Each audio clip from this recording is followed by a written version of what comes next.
Hello everyone and welcome to a very special ROKER Report Extra, where today we haven't got our usual rabble of regulars ruin the last minute Doncaster Rovers equaliser, but we are very pleased to be joined by the chairman of our next opponents, Fleetwood Town, which is of course Andrew Pilley. Welcome, Andy. Thank you very much, Chris. I'm very honoured to appear on the podcast. Good stuff. How are you keeping? I'm really good, thank you.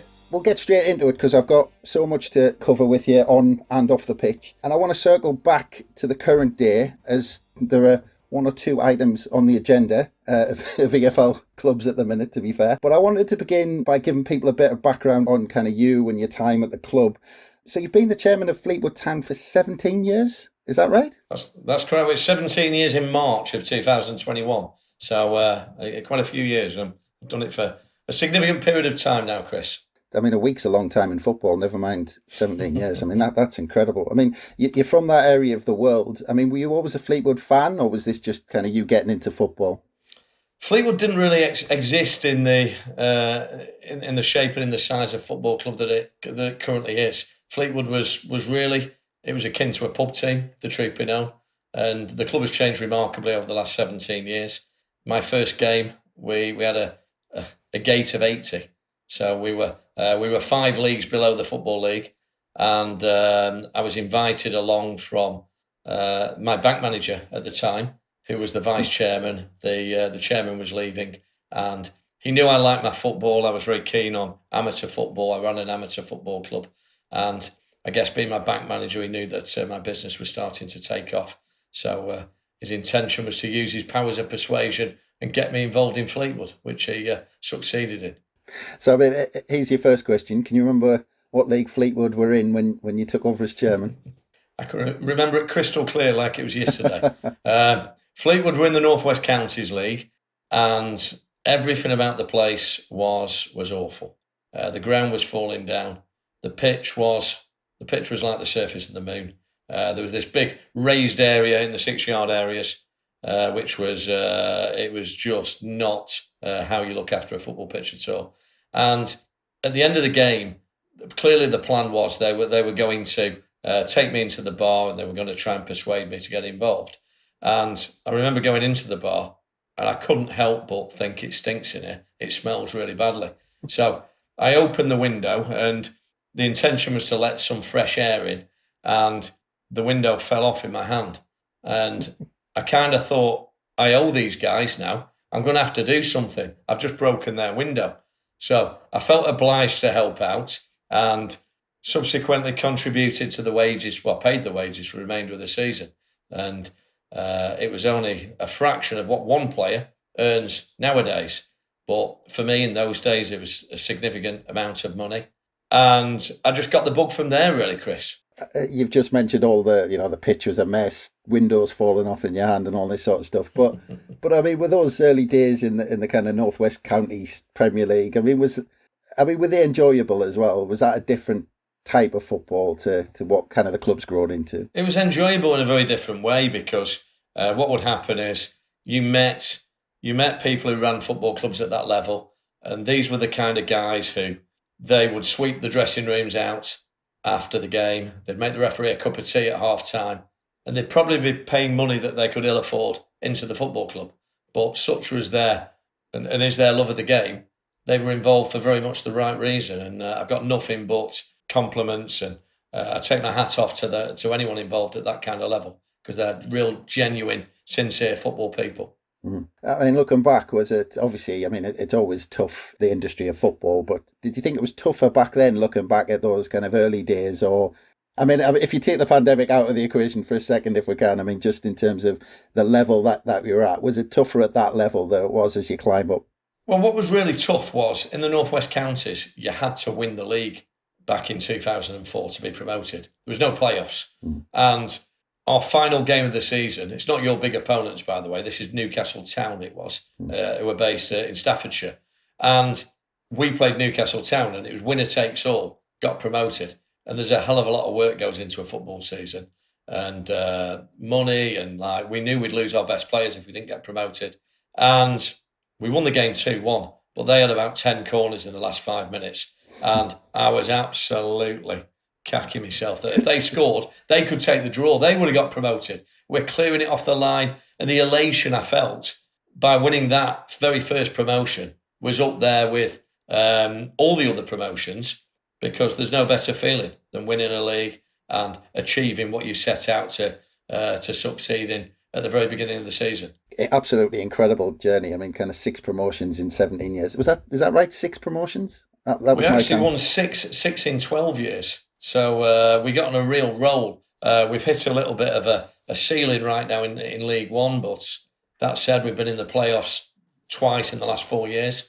So we've been knocking on the door. We've been up there. We just tend to not turn up when it really matters in the playoffs, sadly. But hopefully we can make that third time lucky this year. But I think what happened was, once we got through that initial promotion, it's a great feeling, as I said before, and there's no better feeling in football. And what we tended to do is we'd go into a new league, we'd take stock, we'd try and establish who the best players were, and we'd make it our business to go and recruit who we felt were the right players. Then we'd have a real determined effort to get out of that league. And as we climbed the pyramid, we had the opportunity of playoffs then. And it's been a magical journey. I mean, our second promotion, we actually got automatic promotion. We needed a goal swing on the last day of 5, and we won 3-0, and Kendal Town lost 2-0. And it was a penalty in the very last minute that got us promoted. So it doesn't have to be kind of an Aguero moment that wins the Premier League. What a lot of people don't realise is there is football way beyond the Premier League, and even way beyond the English Football League. And they all feel absolutely magnificent when you succeed and you win that promotion, and you're on your open top bus going around the town and giving the trophies out. It's great. And of course, then you get the opportunity to go to new grounds. And really the journey, Chris, has been one whereby we started off and we were going to villages. We were going to Bishop Auckland. We were going to Blythe, Spartan up your way. Billingham Symphonia, is it? Teams like that. And eventually we've got to Hartlepool. And now, can you believe it? We're playing Sunderland. So, we still pinch ourselves that we kind of started off with villages. We've got to towns, and now we're going toe to toe with cities. I mean, looking back, what were the big milestones for you? I mean, you've already mentioned the first couple of promotions, which must have been huge, got it rolling. But what were the big milestones for you on and off the pitch? Well, I think for me, the biggest one was getting into the Football League, because I knew, and we all knew, that was going to change the football club forever. And so provided we didn't mismanage the football club, we had a fantastic opportunity to cement ourselves as a solid member of the English Football League. And to be at Wembley, the match was actually, the playoff final was on my birthday, which made it even more special. A memory which I'll just cherish to my dying day is being on the pitch at Wembley with the cup, going over to our supporters, and you see your family and your friends. And life doesn't get any better than that, Chris. And knowing that the football club that you got involved with maybe 6 years ago is now in the promised land of the EFL. And everybody said we'd never ever do it. Everyone said we'd never get to the conference. And to have proved them wrong, then that was just magnificent. Yeah. I was looking back at some of those pictures. It did look incredible, especially where you'd come from. And I think that was the same. I might be wrong, but I'm sure that was the same summer that you sold Jamie Vardy when you actually moved into the Football League. I think it was an initial 1 million that, what I've read, it rose to 1.7. I mean, was it deals like that gave you the finance and the backing to keep taking bigger steps? Well, I think Vardy was the exception. He was the one that we got serious money for. But I mean, the story with Jamie was we just built a new main stand, and the new main stand was a significant investment for a conference club, and we'd set our stall out to be promoted. It was a case of, right, this is the year that we're really going to go for it. We're going to try and get in the Football League. And we only scored 2 goals in the first 5 games. And I'm left with this kind of dilemma. Do I change the manager? If you change the manager, my belief is you often write the season off, because your new manager comes in, he'll tell you that your players are no good, I need some fresh blood. And I really didn't want that to be the case. I rated and I liked the manager. So I remember going to the scout and I said, look, who is the best player in non-league? And he said Jamie Vardy. And everybody told me Jamie Vardy. I knew of Jamie Vardy, but the problem with Vardy is he wasn't a professional footballer. He was semi-pro at Halifax, and he was scoring goals against the electrician, the plumber, the postman. Can he do it against professional athletes? that was the dilemma. And I spoke to the Halifax chairman. I said, look, I want to sign Jamie Vardy. And he laughed. He said, you and everyone else. And I said, how much do you want? And he said, 150 grand. I said, look, money up front, how much will you take? He said, 150 grand. And I thought, damn. So anyway, we paid the money, and it soon became apparent he was special, because lightning quick. We all know what he's like for Leicester. You can imagine him in the conference, couldn't you? That pace. And he just had this remarkable ability to not only burst clean through, but he always seemed to finish. His finishing was deadly one-on-one, and it was almost akin to cheating, playing him in the conference. And we managed to, I think we amassed about 104 points, which to this day, I think it's the record amount of points in the conference. That said, Wrexham got 100 points. You've got to feel sorry for them, because that is an enormous total for a club in any league at any level to amass to not be promoted. And again, it would have changed them. It would have got them back to being a solid Football League club. And they were just really unfortunate they came up against us on that particular season. But we couldn't keep him. We were paying him less than £1,000 a week, and he was being offered contracts which would have made him a millionaire overnight for a variety of Premier League clubs. The mistake I made was that his agent was saying, how much will you take for him? And I said £1 million. Bearing in mind we were a non-league football club, and I thought no one would pay it. Anyway, I had about 4 clubs on the phone. West Ham, Cardiff, I'm trying to think who else. Leicester was one, and they all wanted to pay the money, and they were all King Peter was one, actually, Darrow's team, but they all wanted to pay the money because they knew he was special. And I thought, shit, I've undervalued him here. So we put all these add-ons in. The record transfer for a non-league player was £250,000. So I thought no one would pay £1 million. I thought I was really pushing it. But really, he was that good. We probably could have got more. One of the add-ons was we got £250,000 if he played for England. And I remember Leicester at the time going, what if he plays for England? He's a conference player. And we said, look, he's good, you never know. And I just remember him coming onto the pitch and making his debut. And within 10 seconds, the Leicester CEO would text me saying, make sure your invoice is in the post. We were very disappointed when he didn't move to Arsenal, because we've got a sizable sell-on fee on him. And I think I'd already spent the money when I saw the trigger had been alerted by Arsenal agreeing to pay the money. But I think at that time, Leicester, the players were very close after winning the Premier League, and he was persuaded to stay. So that was a great result for Leicester, but not such a great result for us. Yeah, brilliant move for him and for Fleetwood as well. I mean, you've talked about managers. We've talked about Jamie Vardy, the timing of that. I mean, for Sunderland fans, just to bring Sunderland into the conversation a little bit, I mean, the lack of strategy over the last 10 years or so at Sunderland, maybe even more than 10 years, actually. I mean, you've had almost kind of 20 years of sustained success, really. Multiple managers have worked under you. I mean, has there been a constant strategy that you've always followed and kept to, or is it just kind of reacting to what's next?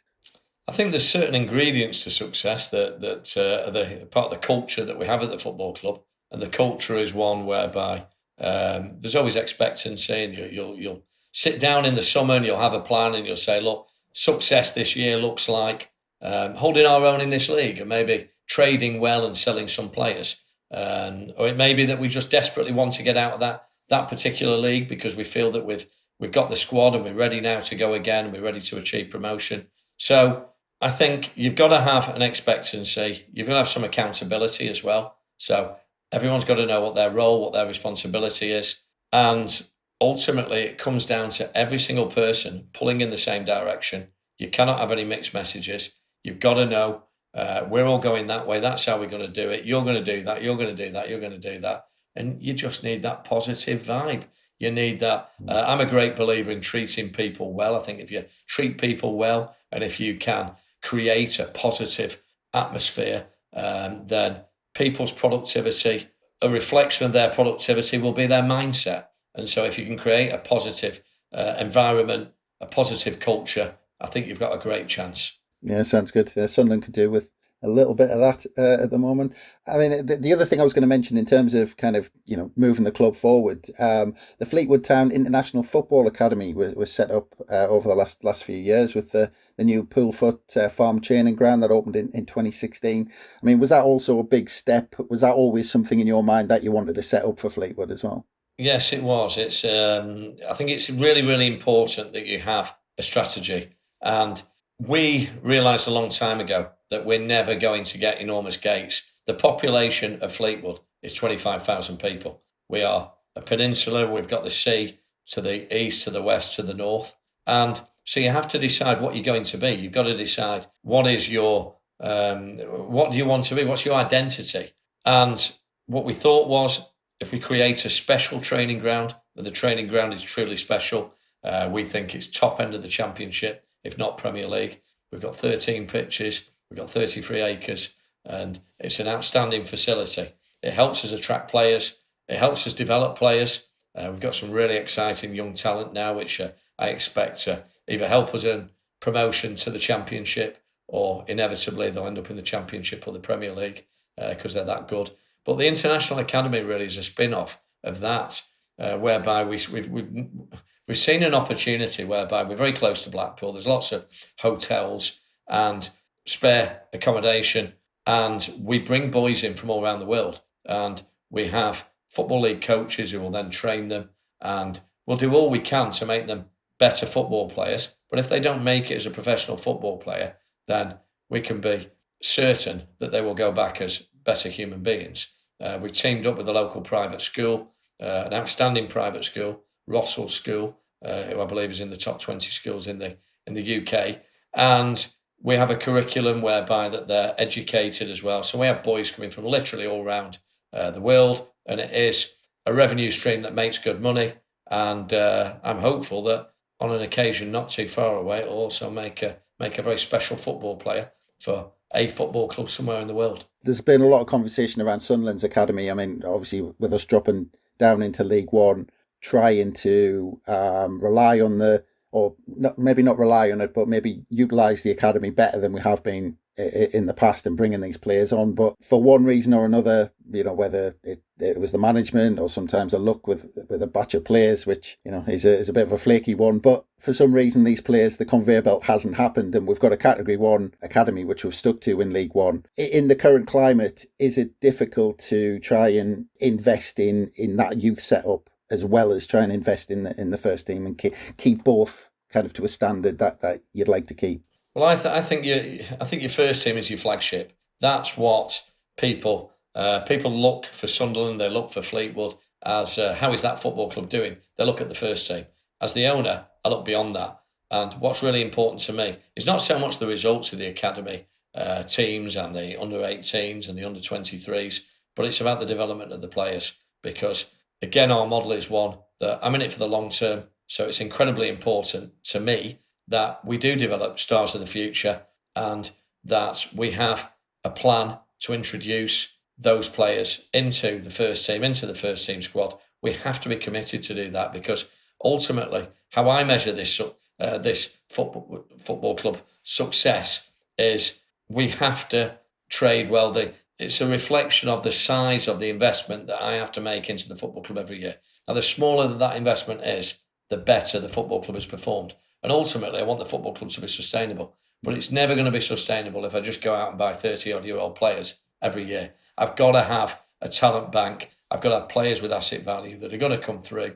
We only started our academy 4.5 years ago.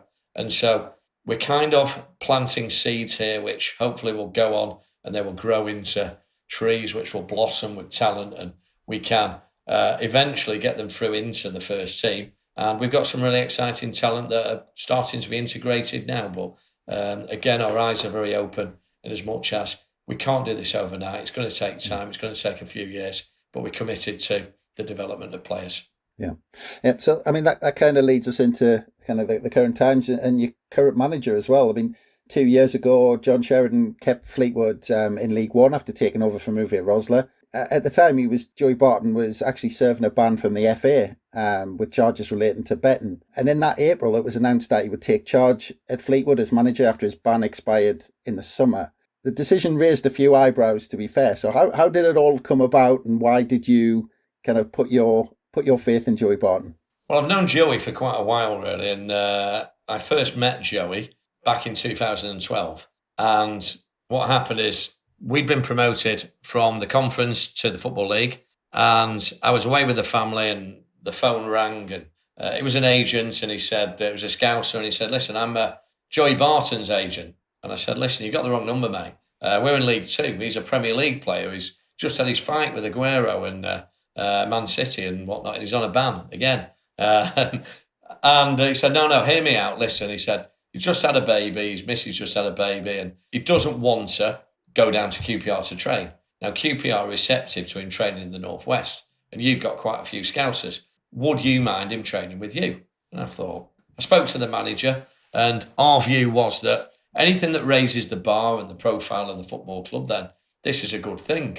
And Joey really enjoyed it, and Joey being Joey, really, he likes to be a little bit different. And he decided, and we decided really, that what we thought would and could work is for him to come on loan to League Two, which is remarkable, really, for a Premier League star who was on telephone numbers to play in League Two. He was prepared to do it, and QPR initially were prepared to do it, and I think it wasn't the owner, it was the manager, it was Mark Hughes, who blocked it. And Joey was really frustrated. He desperately wanted to come and play for us until Christmas, and it would have been a remarkable transfer, really, because I don't think a Premier League megastar has ever dropped down to League Two, but he nearly did. So we stayed in contact, went over to Marseille and stayed there, went to a game and got to know a few of his friends out in Marseille.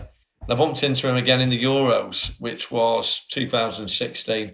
And it was then, really, whereby over a bite to eat and a couple of beers prior to one of the games, talking to him, and I just thought, this guy has got the ability to be a really, really good manager, because despite his knacker and his ability to get into trouble, he's an incredible communicator, very, very passionate. He is intelligent, and to me, he's a leader of men. I mean, I want a manager who can galvanise my football players, who's got charisma, who's got some profile to put the football club in the spotlight, and a manager who can motivate and really make the hairs stand up on the back of my players' necks. And I think Joey's that man. I really do. He's young to be a manager. He's done very, very well so far. And I genuinely believe he'll go on and manage in the Premier League.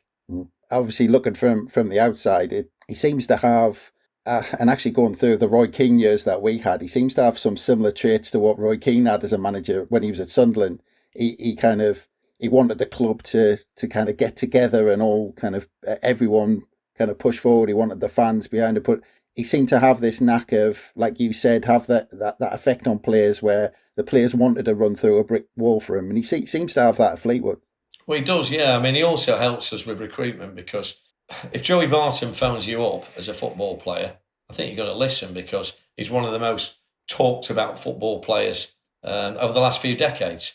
And as I said, he's a fantastic communicator, and he can and he does persuade players to come and play for Fleetwood, who under normal circumstances may not choose to play for Fleetwood. So a combination of Joey, a reputation of doing things properly, and the training ground means we can get players who perhaps, if it was down to just the size of gates, we wouldn't manage to recruit. Yeah. So, I mean, on to the current calendar year, which seems to have lasted a lifetime. Going back to kind of March, April of this year, when the spread of COVID-19 meant the EFL had a decision to make. How did you feel that initial suspension of the league was dealt with by the EFL? Well, I mean, given that all the businesses closed and we're put into a national lockdown, I don't think the EFL really had a choice, in my opinion. I remember I was on a train going down to London. We're playing Gillingham the next day. And I kind of thought, I need to get off this train and go back up north here because I got a phone call just saying, look, the game's off. And really frustrating for us. We'd lost one game in 18, we're unbeaten in 12. And sometimes in football, you find yourself in that sweet spot and you find yourself just having that momentum. And we really felt like whoever we were playing, we were going to beat. And we came up to you lads, actually, and I think you equalised with the last kick of the game, Max Power. And it was, that was a blow. But then we went to Ipswich the next week. We won there. We went to Portsmouth. We drew there. And it felt like we were playing all the big clubs. We weren't losing. We won at Wycombe. And we just had that belief and organisation. We always knew as a football club that an element of success was going to be how we managed the lockdown period. And this was really, really challenging, because how do you train your players over Zoom or over Teams or over Skype? It's really, really hard. And there has to be an element of trust.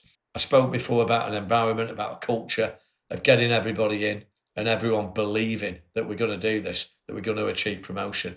And we weren't able to do that. We had to rely on the players. Yeah, I'm doing what I should be doing, and embracing what technology we possibly could. And frustratingly, in the playoffs, we were just awful. We lost 4-1 at home. We had no chance really then, 4-1 home defeat, going to Wycombe in the second leg. We had a go. They equalised in the last minute or so, and we drew 2-2. So well done to Wycombe, who went on to win it. But I sincerely, hand on heart, believe if the season had carried on, that I think we would have been promoted. I really do. Yeah, that I remember that first leg. That first leg was a crazy first leg. Couldn't believe it. I mean, it was just a bizarre one. But that was the second time you've kind of lost out. So I mean, with obviously the blow of you thinking that you were on a roll and going to get promoted, and then having that blow. I mean, as you said, it was the players were kind of in lockdown as well. Was it difficult to kind of pick everyone up after that? Yeah, it was. I think what we're trying to do is we're trying to embrace that horrible feeling and say, look, we're not having that again. We're really not. I think we've recruited well. We've managed to bring in some real quality this season to complement what we already had. We had to leave it quite late, frustratingly. And we knew that we had this situation whereby we felt we had to go quite young at the beginning of the season, particularly with defenders. And though it was great to see some of the lads from the academy playing, we knew it was going to be a big ask to go through the season with those teenagers playing centre half over what is a relentless, unforgiving 55 to 60 game season. We had our targets, but the problem was that the parent clubs of these players, they wanted to hang on and hang on and hang on till deadline day to see if they could get a better offer than what we were prepared to make. They wanted to see if somebody would buy these players or see if a championship club would come in. We've now got the salary cap in play. I think all League One clubs have got pretty much about the same amount of wages to offer players now. So it comes down to geographical location. The players we've got tend to be Northwest based, and we've got a fantastic working environment. So we're in a good place now. We've won 5 out of the last 6. And I've got to say, last Saturday, I felt was one of the best performances in my 16 and a half years. Yeah, I know it's not what you want to hear, Chris. I'm gonna come back to that recent form. I wanna pick your brains on that. But I mean, you did have that. You had that initial playoff experience to get used to the new regulations and what you had to do to get going again. So I mean, how was it preparing for the new season? You know, was it clear what was expected from you as a kind of football league club in terms of the regulations, what the players had to do? I mean, was that difficult to sort out before the new season? It's been really difficult logistically, and as much as the players had to come in on their own, they weren't allowed to travel in with their mates. It's COVID tests every day at a certain point it was, which are unpleasant and just logistically a nightmare. And then you're waiting to see if you end up with any positive tests. You can't feed the players. We would normally have done a pre-season tour somewhere, and you get a few pre-season friendlies. Everything was very, very different. It was really unpleasant. And I mean, that's from the footballing side. From an owner's perspective, the concern was that all we were getting was an advance financially on the Premier League money. We were getting a deferral of our HMRC obligations, and we were getting no money. So I'm thinking, with no crowds, with no revenue streams, we've got all this really strange protocols that we now have to adhere to. And it was just an ultra strange time. It was weird. It was. I remember being at the training ground, which is normally absolutely buzzing on a Friday. There's normally hundreds and hundreds of people there. I'm the only person there. I just thought, what has happened? What has become of this world that I'm so fond of? What on earth is going on? Yeah. So very strange. You did mention the salary cap just before there. I mean, was that Was that always inevitable, do you think? Was that always going to come in? And what do you think of what they actually brought in the end? Well, my view is I don't think it's perfect. I think it's far from perfect, but it's my belief that we had to do something, and we had to do all we can to avoid more Berries, more Macclesfields, more Wigans. And there's lots of clubs that are financially distressed now.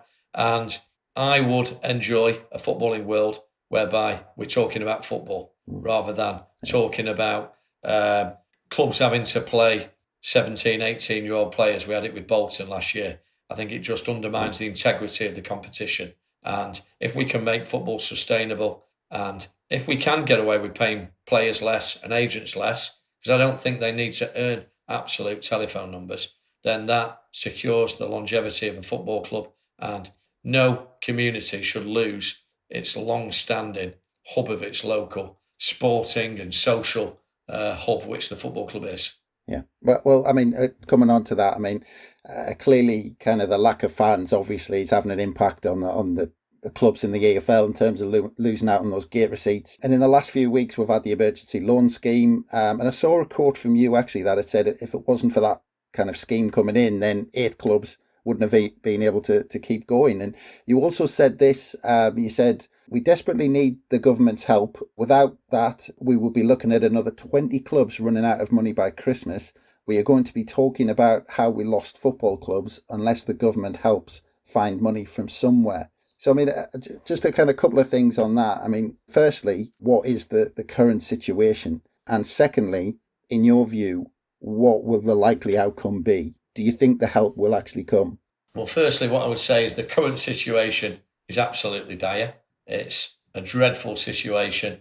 I believe there was 8 clubs that managed to get a loan of some sort from the EFL at the end of October in order to ensure that they could fulfil their obligations to their players and to their staff. And that's only going to get worse. It's not going to get any easier whatsoever. I think we're sleepwalking into a situation whereby we lose our football clubs. And I think that would be an absolute appalling situation. And it's gone on for far, far too long here. No one's took responsibility whatsoever. The government has, it's well documented, donated £1.2 billion to the arts, to the Royal Ballet. We saw rugby last week, got 140 million, a 300 million package to a variety of different sports. And, brilliant news for those sports. But football is the number one sport in this country, and it's important. It's important to people's mental health. It's important to the economies of the various towns and cities throughout the country. It's important to the pride and the quality of life that it delivers to so many people across the United Kingdom.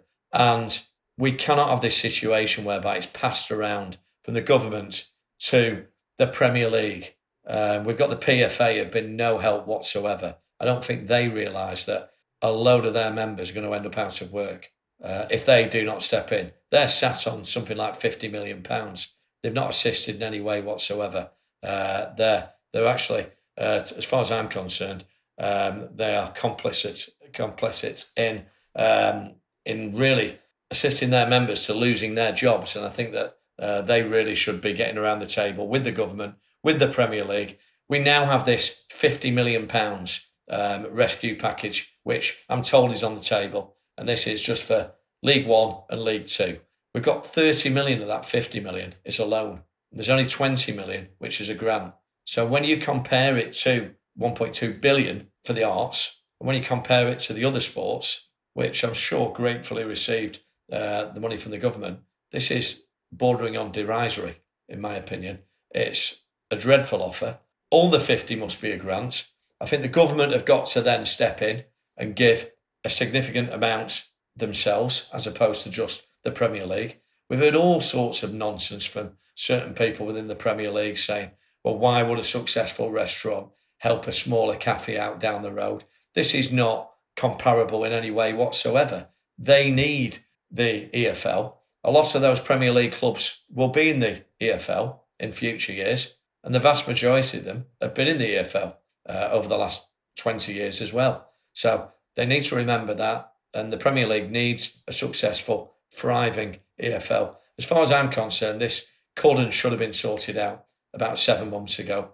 They've done nothing but pass this around from one person to another, and nobody has done the decent thing. And I think it's apparent that none of the cabinet, it seems to me, are footballing people and can relate to the working man in the street and the, as I say, the pride and the pleasure and the jobs that football brings to the economy. Really should have been sorted out. I've got on good authority that there's well over double figures of EFL clubs who now have not been able to pay their pay-as-you-earn obligations. That was last week.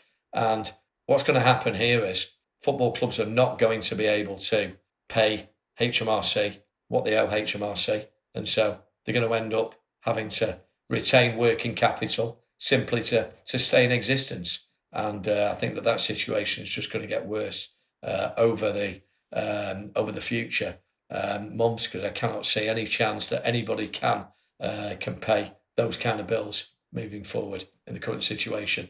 I mean, we had the project Big Picture, and I came out and I said, I think this is a good idea, the vast majority of it. Now, again, it's far from perfect, but what I really liked about it was there was a recognition that there needs to be a redistribution of funds, and we cannot have the haves and have-nots. We need to have the Premier League distributing that money in a far better fashion. There's no need for parachute payments, because I think parachute payments create a panic whereby clubs will overspend in order to try to get back to the promised land of the Premier League. And if they don't, they find themselves in a situation whereby they're financially distressed because they've got players on big contracts, and they're going to have real downwards momentum then. So for me, that is not the way forwards.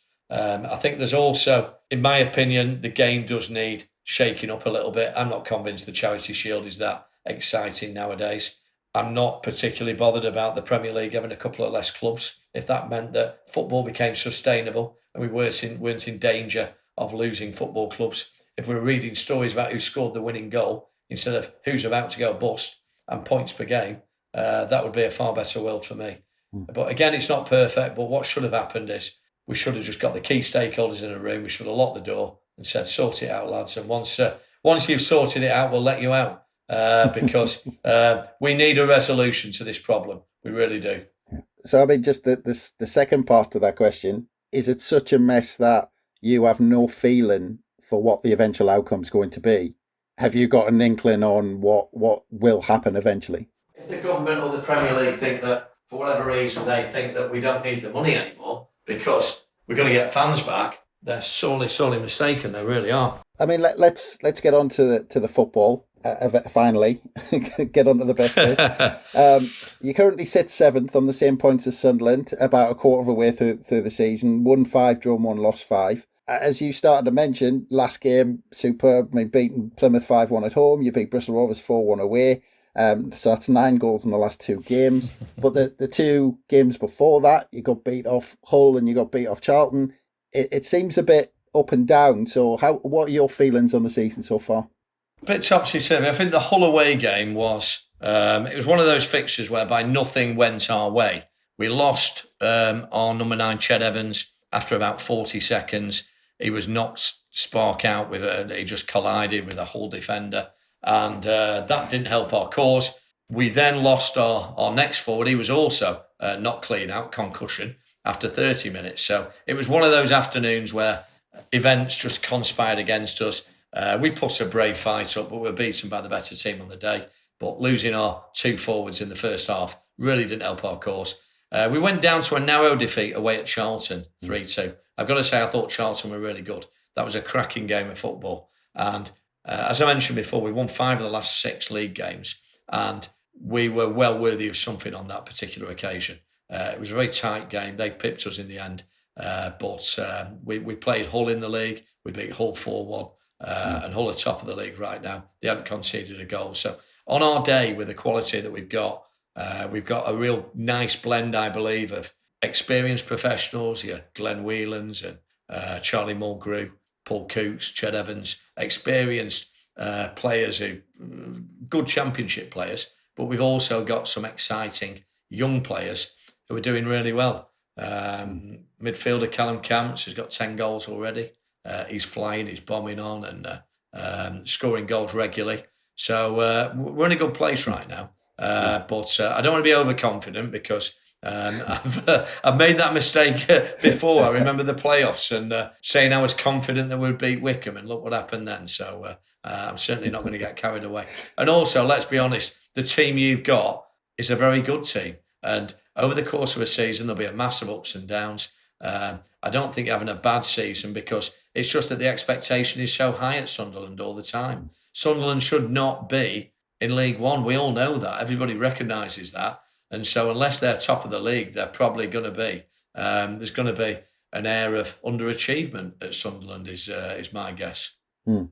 Yeah, I mean, actually, you talked about the forwards having a couple of concussions, but it sounded like it knocked the goals into them because that's all they've done ever since. I mean, the last two games you mentioned, 5-1 Plymouth, 4-1 Bristol Rovers. Was it just a couple of games, that you have every so often that just everything goes in, or were you completely dominant and you deserved to win by those scoreline? Well, last Saturday we were completely dominant. We were excellent. We were 3-0 up after half an hour, and I think we're 2-0 up after 10 minutes. And we played some fantastic football. I think we had 4 different goal scorers as well, which is great to see. So we're scoring goals from all around the pitch, which is always a good sign. You don't want to be over-reliant on any one or two particular players, because if anything happens to them, if they have an off game or get injured, then you're going to suffer. But the Bristol Rovers game was more of a war of attrition, really. It was one of those games whereby it was played in awful conditions, kind of sideways rain. And it was first half, we had the wind. We got 2-0 in front. They pulled one back. It was 2-1. And we got 2 late goals. So that was a little bit different, really. Scoreline, slightly more misleading, but we were very, very good on Saturday. Yeah. It'll be interesting if you're banging the goals in. We've, recently we've had a little wobble, but we've been pretty solid defensively. So it should be interesting whether cancel each other out in that respect. I don't see us scoring 4 or 5, Chris. I really, really don't. I'd be delighted with a 1-0 win. Really, I'm just over the moon to play Sunderland. It's one of those clubs that, again, given the journey we've been on, and given, we've been in many a game with sub 100 attendances, and you go to the Stadium of Light and, we're pinching ourselves. It doesn't seem real, because that's Premier League all day, every day. It really is. I mean, obviously, you talked about winning it by the odd goal. I mean, we played you a fortnight ago in the EFL Trophy. Not sure kind of what the managers take from that, but I mean, I guess, not too many fans take it too seriously. But I mean, can anything be taken from that game a fortnight ago, or will Fleetwood put out pretty much a different side? I think it'll be a different side from ourselves. I would assume that it'll be quite different from yourselves as well. That's my guess. I cannot see many of those players starting on Friday. But that was a real game of 2 halves. I thought we were really, really lucky to only be 1 down at half time because Sunderland played really well in the first half and we were just not at the races. And second half, we came out, we played a little bit better, a little bit more direct, and we seemed to take our chances. But I think it will be an entirely different game come Friday night, personally. Yeah, we were like the walking wounded after that. I mean, all our players kept going down injured and having to go off. I think we had to make, it was 3 substitutions kind of by 10 minutes into the second half, all kind of injuries to young lads. But I think it was all kind of young lads stepping up into the EFL Trophy, maybe stretching it too much and hamstrings going and everything like that. But I mean, in terms of Friday night, it's a big shame, really. I mean, Friday night game under the floodlights at Fleetwood and no fans. I mean, I'm sure that the Fleetwood fans would be right up for that. Sunderland fans love an away game. I mean, Friday night, they would have filled the away end, as many tickets as you would have given us. Oh, you'd fill the stadium, I would imagine, yeah. But no, it's a great shame. It would have been a fantastic occasion. I've got to say, it's nowhere near the same.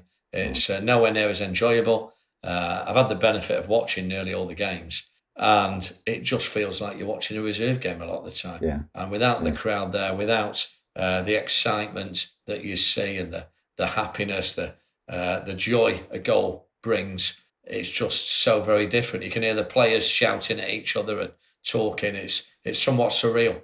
Yeah, just on that, watching the games this season, do you think an element of the kind of home away dynamic has been taken out of some of the games because there's no fans there? I really do, yeah, absolutely, because you will.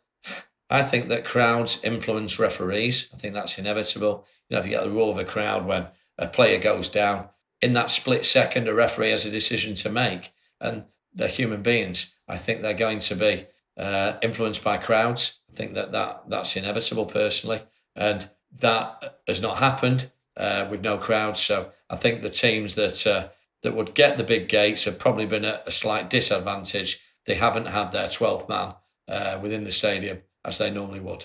Yeah, and I'm not going to ask you for a prediction. That'd be a bit unfair. But what kind of you've obviously seen Fleetwood. I unfortunately at times watch Sunderland every week this season. But what kind of game are you expecting on Friday night? I'm expecting a tight game. It's always been a tight game against Sunderland, Fleetwood Sunderland, and yeah, I'm expecting it to be tight. I think we'll be quite buoyant going into it, but Sunderland have got real quality. And if Sunderland click on the night, it's going to be tough for us. But listen, we're capable, and I'm going there. I'm going to enjoy it. It's a great shame there's no crowd, as you say. But listen, we're Fleetwood. We're playing Sunderland, so a proud occasion for me, nonetheless. Yeah, and you've just broken every listener's heart by saying you're going to be there and you're going to enjoy it. Well, you do get something for putting telephone numbers into football clubs. Well, on a final note, I just want to mention that you've had a club documentary in the pipeline for quite a while, where the cameras have been following kind of behind the scenes of what's going on at the club. It's similar style to Sunderland Till I Die. It seems like watching the trailer, which is you sent me it, but I actually saw it.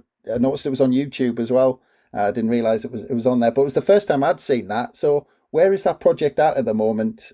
The project is very much ongoing. It's been filmed again this season, and we're expecting it to be aired in 2021. We've done 5 episodes so far. It's a very real documentary. There's team talks in there. There's recruitment on transfer deadline day. There's good and bad sides to football. Really, you can see the elation of beating Blackpool in the dressing rooms, what that meant to the players, what that meant to the town. But there's also some real disappointment, should we say, at getting knocked out of the FA Cup at home to Wimbledon, and so much so that the players fall out physically. So it's very real, it's very gritty, and I think any football fan, and not just a football fan, I think anyone will really enjoy it because it's a fascinating insight. We're a very different club to Sunderland in as much as we're the small club on the up, and obviously Sunderland's this massive club that has lost its way, finds itself in League One. So the story's different. It's about football, but I think it's hugely enjoyable, and the people that I've showed the 5 episodes to have thoroughly enjoyed it. So hopefully we can make an announcement soon when it's going to be aired. Brilliant, because like I said, I was. It's the first time I'd seen the trailer, and the trailer looks absolutely fantastic. If everything else is like that, then it's going to be. That's the boring bit. Well, just when you mentioned talk about transfer deadline day and behind the scenes there, I think it'll send a shudder down the spine of every Sunderland fan listening, because the scene in Sunderland Till I Die was. I'm saying nothing. On that note, Andy, I know you're a busy man. I'd just like to say thank you very much for your time. We really appreciate it. And all the best for the season after Friday night, of course. Listen, it's a real pleasure, and all the best to Sunderland after Friday night. And thank you for the opportunity to appear on the podcast. Good stuff. And thanks to everyone for listening. Hope everyone enjoy it. Please give us lots of stars and likes and all that sort of stuff if you did like it. But from us, it's bye for now.